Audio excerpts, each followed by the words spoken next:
Hello, this is Grant from GrantThomas.com, and a long time since I've done a video update on any of my electric cars, but I've had quite a few comments against my old YouTube videos regarding my thoughts on Ecotricity and the new electric highway charges that have been introduced, and how does that affect us as a family, because we have two electric cars. So just to recap on our situation, this has been recorded on the 26th of July 2016. I've been doing videos now for 4 years with my various expeditions, drives.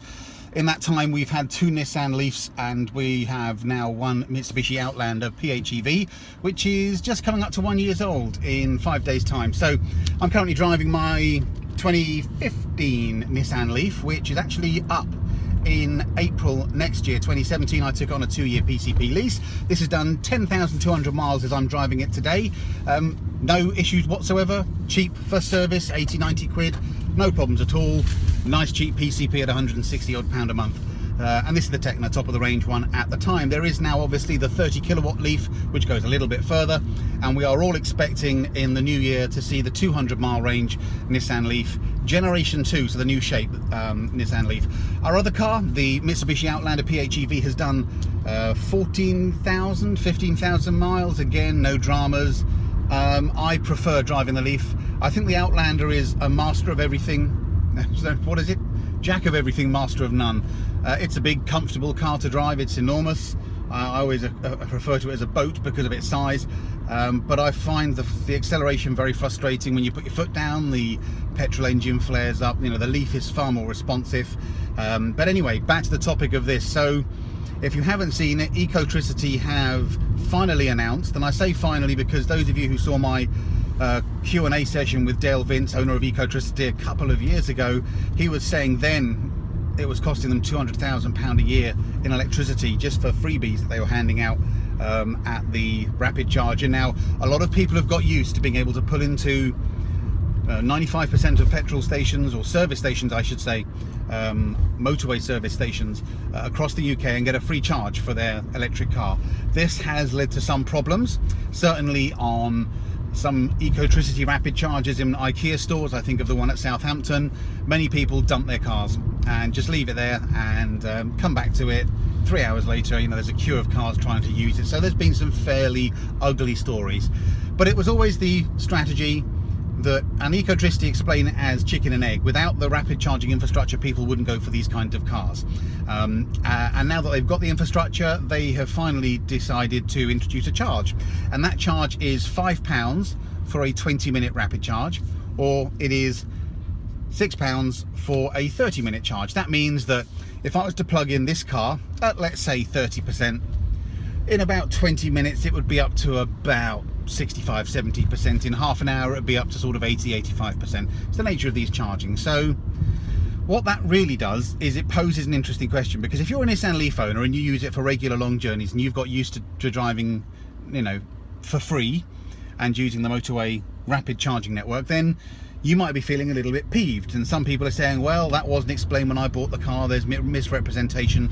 I am keen to see Nissan's response, because let's face it, these cars in their current form do about 100 mile tops, including the new 30 kilowatt, maybe 120 at a push. Which means that if you're wanting to do long journeys in them, you've either got to take advantage of Nissan's offer of a normal ICE car, and you can use for up to 14 nights an internal combustion engine for the first, is it 2 or 3 years of ownership, or you need to stop and use a rapid charger. And some people are saying, well, that makes it nearly, it's not worthwhile using electric. Well, I guess that depends on your position. If you're driving an electric car and you get to drive it for near free for the majority of the time, and you do the occasional long journey, you may want to pay that. Or you might want to build in some other stops where you can get some charging, be that free charging via the Zero Carbon World Zero Net website, or you might want to pay for some polar charging, depends on your charging and usage profile. That may be a valid charge you want. Let me give you a real example. We went to IKEA in Southampton on Saturday. We got there when it opened. The rapid charger was free. That charger has now been upgraded, so we pulled in front of it. We would have had to pay £5 for a 20-minute charging session. Now, 20 minutes charging on an Outlander PHEV, it's different. I'm not going to go into the technical details, but it's the same socket and everything. It just doesn't charge as quick. It just charges at a constant 50 amps. So after 20 minutes charge, and a £5 cost, I would get around, let's say, 3/4 of the battery topped up, which would give it a range of about 20 miles. Now, £5 for 20 miles travel ain't worth it. So at that point, we made the decision not to plug it in, and we simply burnt petrol on the way home in hybrid mode. That meant that it used petrol for part of the journey, and it used the hybrid operations for all the local journeys at the end of it. Now, some environmentalists may say, well, what are you doing that? That's the wrong attitude. You know, you have choices. With a plug-in hybrid, you have choices. We chose that it's not, with a car that only has a top range of 30 miles pure electric, it's not worthwhile spending £5 to get 20 miles worth of range. It simply isn't. We used a fraction of that getting home. So we made the economic decision to use petrol driving on the way home. Now, if you have an environmental awareness, or you'd rather not want to burn any fossil fuel at all, you may say, well, I'd rather spend £5 to do the right thing, because Ecotricity they use renewable energy to power their rapid chargers. So if you are environmentally aware, or you would rather burn no fossil fuels at all, then you might want to pay that £5 to charge a PHEV or any electric car. But you have choices, whereas with a Nissan Leaf or a car like any of the existing cars that are pure electric, so the Mitsubishi i-MiEV, Citroen C0, or the BMW i3 non-range extender, you've only got electric. So you need to make those decisions. So it sparked a lot of passionate debate on the forums. And I kind of, in my mind, this was always going to be the case during this crossover period, which is why we made the decision to go for one Leaf and one plug-in hybrid. It was always going to be the case that there was going to be charging for charging coming in at some point, and before we get to cars that do 200 miles, and no, we don't have the funds to go and get a £100,000 Tesla, that we need to have some kind of strategy to cope with a mixed charging. Now, let's put that in perspective. I've got to do a trip to Edinburgh in November. I will probably stop 2 overnight trips on the way, and I will choose zero carbon world places to stop, B&Bs, hotels, where I can charge the car overnight, because then I get the full charge. But for the rest of that journey, I would probably do it with occasional charging and using petrol.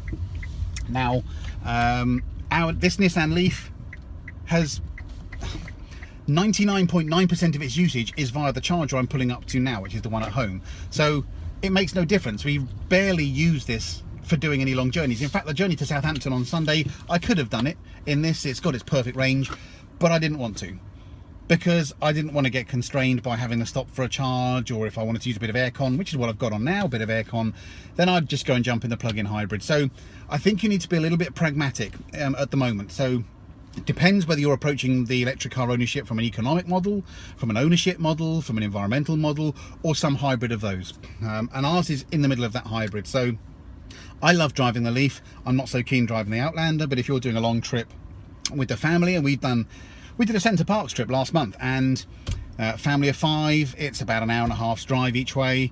We drove there, it expired the battery by about Rownham's. We didn't stop, and we actually did stop and charge because we grabbed something to eat at Rownham's, and it was free then, so we plugged it in, got a 15-mile boost for about a 10-minute plug-in, and carried on the journey. But equally so, had there been a £5 charge, we wouldn't have bothered. But when we got to Centre Parks, I'm not going to go into the details there, but we can plug it in. There is a facility in the car park to plug in an electric car there. Email me if you want the details. It's not that straightforward. And we were able to then use 30 miles on the way back as well. So I think you've got to be a bit more pragmatic. This is a point in time. This is a July 2016 statement. Just calculate how you're going to use it. Now, like I said at the front of this video, this Nissan Leaf is up in March next year, April next year. If there is a 200-mile Nissan Leaf, I may PCP that for another 2 years if the cost of ownership is right. Equally so, I'm assuming that when the 2017 Generation 2 Leaf comes out, the price of this model is going to plummet. You can already pick these up, top of the range Technas with less than 20,000 miles on them, for between £7,000 and £10,000. If you're looking to buy through an authorised reseller, expect to pay around £10,000. And I would happily pay £6,000 for one of these next year, because for our usage profile, lots of local driving, lots of local delivering with my other business, yeah, it's ideal. And it's got all the toys: a great Bose sound system, leather heated seats, 360-degree mirrors, cameras, I should say. It works great. But if you need to do long range driving, take a long hard look at what the current situation is, because we are expecting a number of 200-mile range cars. I wouldn't suggest anyone goes and signs up a 4-year lease on this generation Leaf unless you know That is going to meet your needs completely for the next 4 years. I would, and the reason why we made the decision with both the Outlander, which is up for renewal, and that's my company car, in July next year, or this one, which is a PCP personal lease, which is up in March next year, is because it was obvious from 2015 that by the time we get to 2017, we're going to see a lot of 200-mile range cars. Right now, if I was on the used car market looking for a used car, there is 2 cars I would go for. Only 2, and that's because I can't justify the cost of a Tesla. The Vauxhall Ampera right now is a fantastic proposition. If you can get a decent low mileage Ampera, then grab it. All right, there is no rapid charging. It only charges at 16 amps, but it uses only the electric motors to drive the car. So it's quick, it's responsive, it's very low down. It's no longer made by Vauxhall or Chevrolet. So parts are still available, but you know, you understand you're buying a car which is no longer in production. But as a result of that, there are great values going around for something which was a really high cost car. The second car I would recommend is the BMW i3 Rex. Now that ain't cheap. Used prices of those, by the way, the Ampera you can get a decent one for 10k or less. i3 Rex, you're looking at near sort of 15k for a decent one of those. You've got about 150, 180 mile range car there. Half of it on electric, half of it using the generator in the back. And I would recommend those 2 cars because both of them use the electric motors to drive it. So they're responsive, they're quiet, they've got all the fun of driving a purely electric car, but you've got the reassurance of a generator, a petrol generator in the car as well. Not in the car, but in the bonnet or under the boot in the i3's case.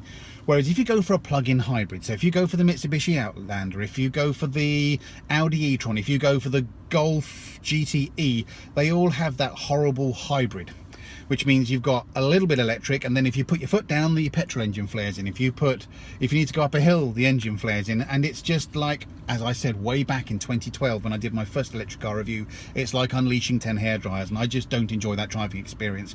I want something which is responsive. I want to be able to force the car to only use electric only mode, and none of those allow you to do that. Apologies if I'm speaking out of turn, if one of them has now done that.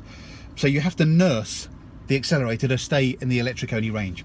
Anyway, that's my thoughts on Ecotricity and the charging. Hope that's answered some of your questions. Keep the comments coming.